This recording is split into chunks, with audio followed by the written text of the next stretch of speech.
Hello, everybody. It's the Game Colonel here. Good morning, good afternoon, and good evening, whichever it may be for you when you're watching this. All right, today's video, short and sweet. We're going to focus on understanding long distance navigation. All right, you can get to any place in the galaxy here, and there's quite a few places, no problem. You can't travel any place outside of the galaxy. All right. One of the few things, or the few things that you need to be aware of when plotting a course is that, number one, you can only plot 1,000 light years distance at a time. The computer at this point will not plot a navigation course any further than 1,000 light years. Okay, so let's take a look at that real quick here. Here's my current location here at this spot. I'll zoom out. We'll put it on map. We'll put it on realistic. So we'll show all the stars out there. Let's click this one here. What's my distance? 886 light years. If you notice up here on the location, it is able to plot that route. Okay. We can go a little bit further. Let's pick a star. There's one showing up here. That is 2,900 light years away. You are not able to plot that one. It makes it pretty clear for you. Okay. You may also encounter some problems in plotting routes if you're above and below the galaxy plane, when the distance between stars gets too long for your particular spacecraft. Okay, what do I mean by this? Okay, when we look at the galaxy plane, all right, if you look at it on edge, it's a pretty thin little disk, relatively speaking.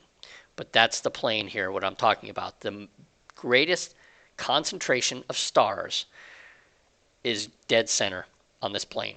When you're doing your navigation, to make it easier for you, you can do your navigation to any location along the plane of the galaxy. And how do you do that? It's easy to kind of lose your reference point when you're plotting long distance, but a way to kind of keep it relatively level across the board is to utilize, if you look at my grid map, I could pull it up and I can pull it down by using the right mouse button if you're using a mouse. If you're using something else, yeah, I can't help you there. Okay? If you just go ahead and center this, the galaxy plane, which is approximately right there, you're going to have your greatest concentration of stars. Okay? You also look, if I put power play real quick, again, it gets rid of a lot of the stars, which makes it easier to see. It's pretty much dead center in the galaxy plane. So by putting that grid right where it's at, and again, doesn't have to be exact, you're going to have the greatest concentration of stars, going back to realistic right here. Now you can choose to navigate up or below the galaxy plane. Just remember, it will limit your ability to do travel, especially the further and further out you go, because as you see, the distance between stars becomes greater and the amount of scoopable stars becomes even fewer. That brings me to my next point. We've talked about this in an earlier video. Scoopable stars are a must because there are fewer and fewer stations outside of the bubble. Currently, there's about 27 systems plus or minus, and they're growing a little bit. You can see one here in the distance, Colonia, and I'm going to put a link of the other 27 that currently exist in the notes. So be aware of that. Again, the bubble, when you look at it, it's quite large when you're inside of it, but when you pull back, there's not much else there. So you need to be self-sufficient, self-reliant. Okay, so being able to scoop is incredibly important. So again, here's, let's go down here, excuse me, oops. Let's go down to my previously made plot.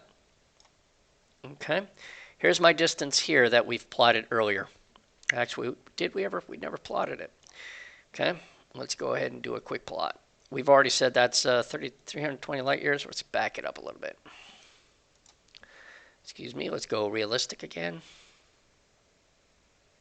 Yeah, let's make it a bit farther. Come on, let's stretch this thing here. Too far.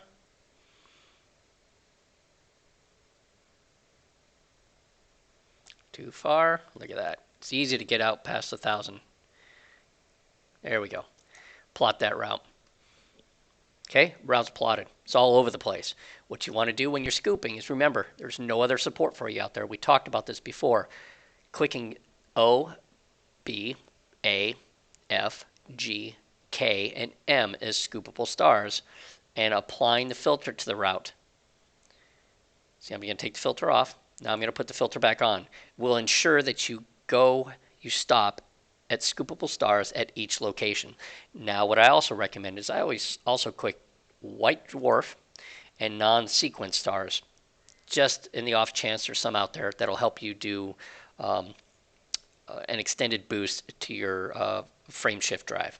That's for another video there. If you've looked at that, that helps you jump further distances out there. So that's what I'd put on that. Okay. Finally, when you're doing your long distance navigation to wherever you want to travel to, just plan for contingencies.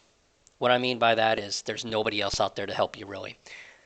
We've talked about it earlier. There's always the fuel rats to help you when you get in a bit of trouble. But if you do your route planning like I showed you, you shouldn't have any issues with fuel. But plan on bringing an auto field maintenance unit. Right? Those are very handy to have. Try to install one of those into whatever ship you're using out there. And then if you're doing any planetary or moon landings on any locations out there as you're exploring, and I encourage you to do so, maybe bring along an extra SRV. If you're a bad driver like I am, you tend to launch yourself off of a couple very high cliffs. Maybe 2 will work for you. If not, I think 1 will pretty much do it there. So to keep this short and sweet, remember, navigation, not a problem. Just do it in small, manageable chunks, 1,000 light years or less. And be aware if you're traveling too high or too low below the galaxy plane, your options become more limited. This has been the Game Colonel. Thanks for watching. Give it a thumbs up, and you have a great day.